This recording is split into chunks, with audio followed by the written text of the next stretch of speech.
Assalamualaikum warahmatullahi wabarakatuh. Okay, good morning students. How are you this morning? Untuk pertemuan kali ini kita akan mempelajari keterangan uh, atau circumstance. Untuk itu sebelum kita mulai, mari kita awali dengan membaca basmalah bersama-sama. Bismillahirrahmanirrahim. Pada pertemuan yang lalu kita telah mempelajari benda dengan pewatas. Sekarang kita teruskan dengan keterangan. Untuk itu, mari kita simak beberapa contoh. Ya. Mira sang beautifully last night. Mira menyanyi dengan indah tadi malam. We usually go to Singapore in August. Kami biasanya pergi ke Singapura pada bulan Agustus. I left my money at home. Saya meninggalkan uang di rumah. Sarah didn't come to school because she was sick. Sarah tidak datang ke sekolah karena dia sakit. You should check your bag before going to school. Kamu sebaiknya memeriksa tas sebelum pergi ke sekolah. Yang tercetak tebal ini semuanya adalah keterangan. Ya. The beautifully last night menerangkan bagaimana Mira menyanyi. Usually menerangkan seberapa sering kita pergi. At home menerangkan di mana saya meninggalkan uang, berarti keterangan tempat. Because we were sick, karena dia sakit, menjelaskan alasan kenapa Sarah tidak datang ke sekolah. Before going to school menerangkan waktu kapan kamu seharusnya memeriksa tas. Jadi beberapa contoh keterangan. Keterangan nanti ada beberapa macam ya, ada yang berupa adverb atau kata keterangan, ada yang lebih panjang lagi berupa phrase atau frase yang berupa prepositional phrase, ada yang berupa adverbial clause atau berupa klausa keterangan.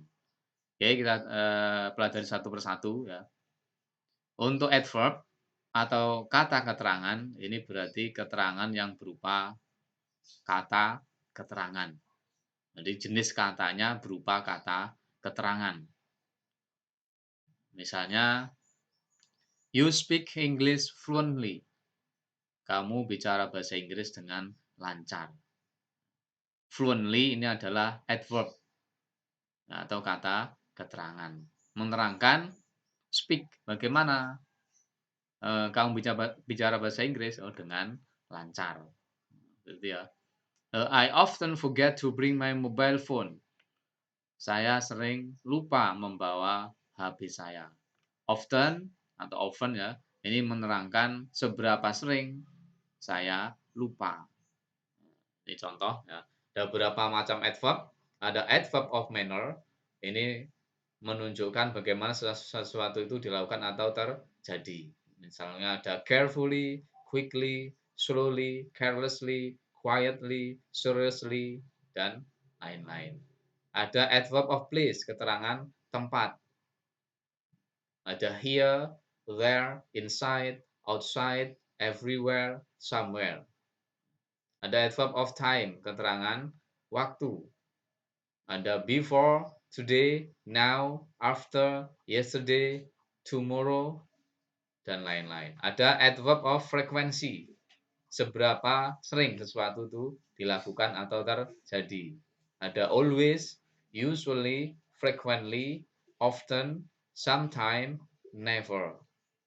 Ada adverb of certainty, how sure, seberapa yakin terhadap sesuatu itu. Ada certainly, definitely, clearly, obviously, ada probably. The adverb of completeness,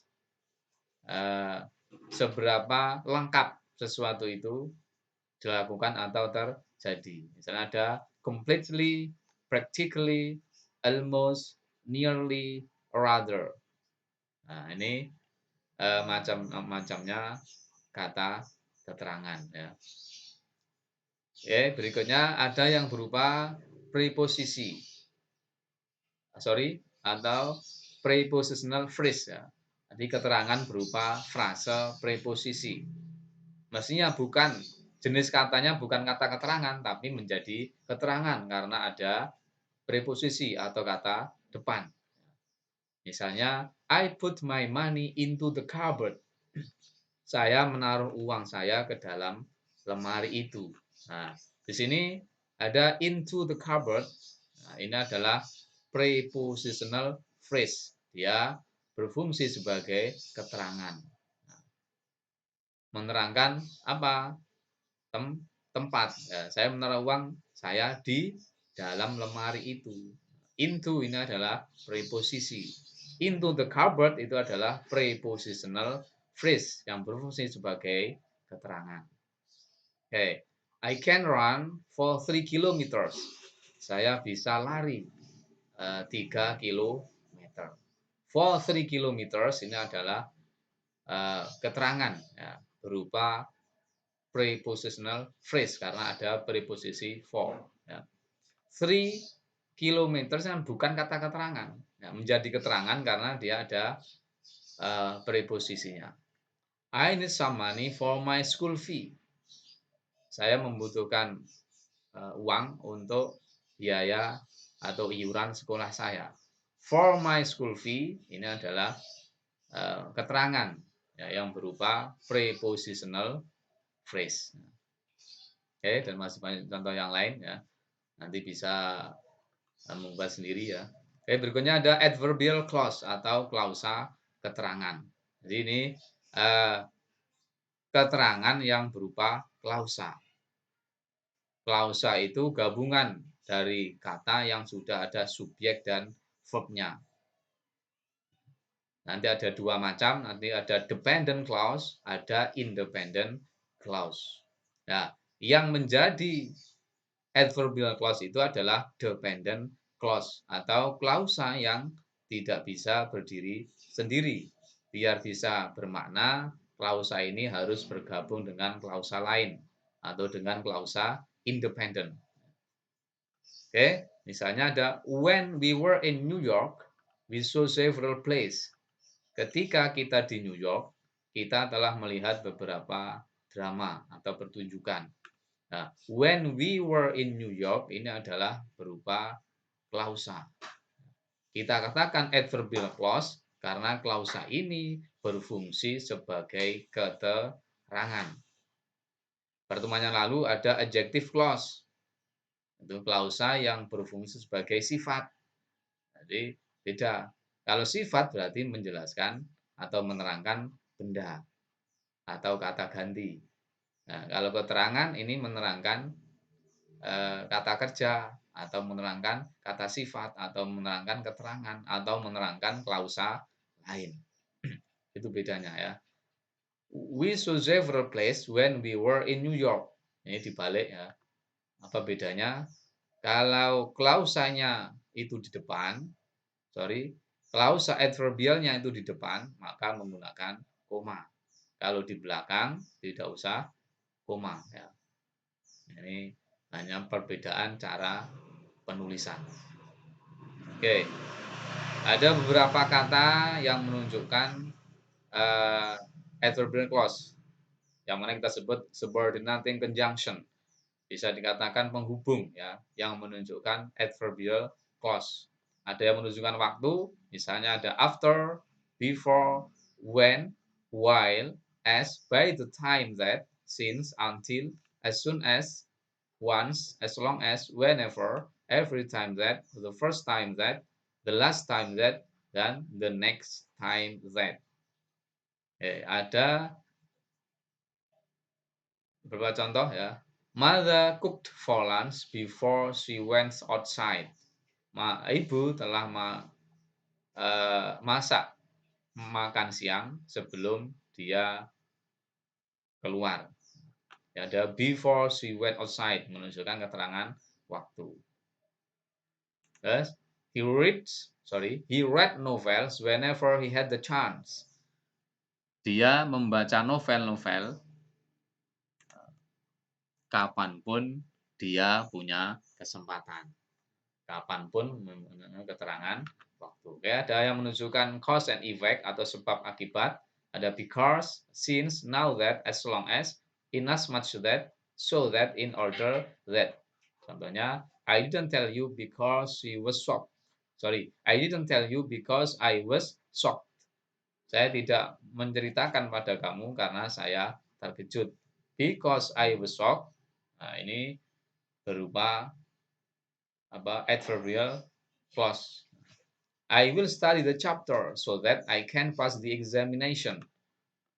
Saya akan mempelajari bab itu agar saya bisa lulus ujian.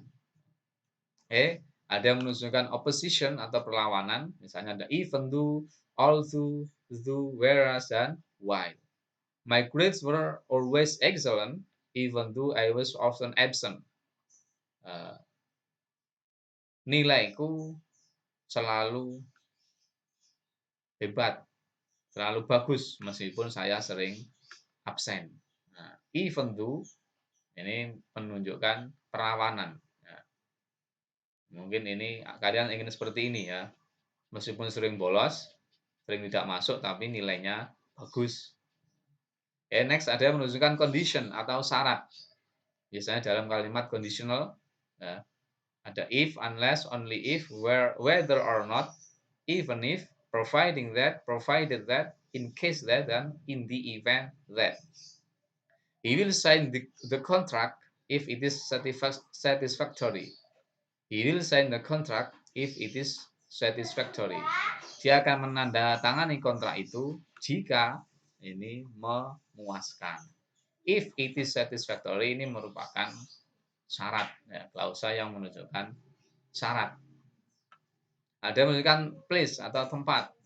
Ada where, ada wherever. I have always lived where I was born. Saya selalu tinggal di mana saya dilahirkan. Where I was born ini menunjukkan keterangan tempat. Oke, ini beberapa contoh dan juga hal-hal yang berkaitan dengan keterangan atau circumstance. Oke, saya kira cukup untuk pertemuan kali ini. Mari kita akhiri dengan membaca hamdalah bersama-sama. Alhamdulillahirrabbilalamin. Thank you for your attention. Assalamualaikum warahmatullahi wabarakatuh.